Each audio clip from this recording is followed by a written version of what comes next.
Don't forget my YouTube channel, Miss Lisa. Like and subscribe. Thank you.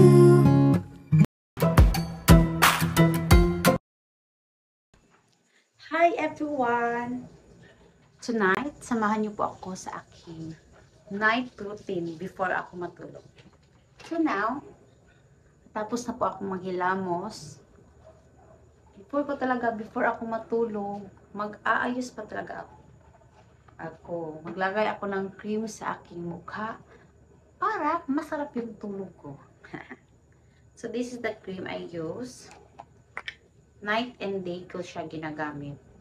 So, hindi ko talaga makakalimutan na maglagay talaga ako ng cream sa mukha ko bago ako matulog pagkatapos kong maghilamos. Para fresh naman yung face natin kahit papano, di ba? So this is my routine every night.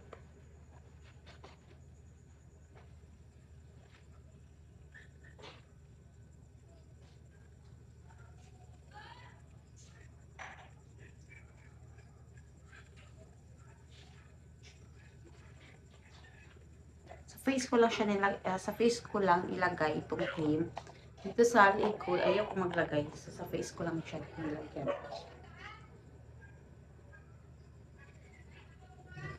Masarap itong gamitin guys, yung Olay.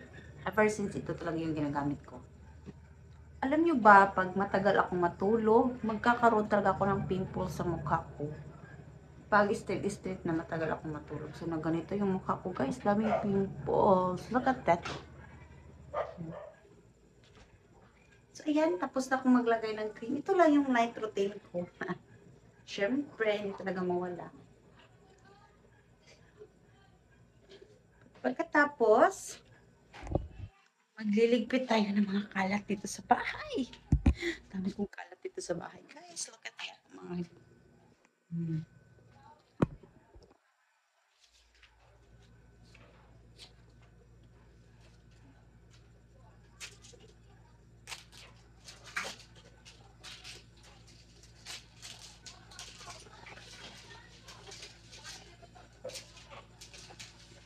Supi kanina.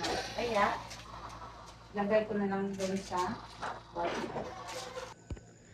So, ayan, nakatapos na ako. Thank you for watching. Bye!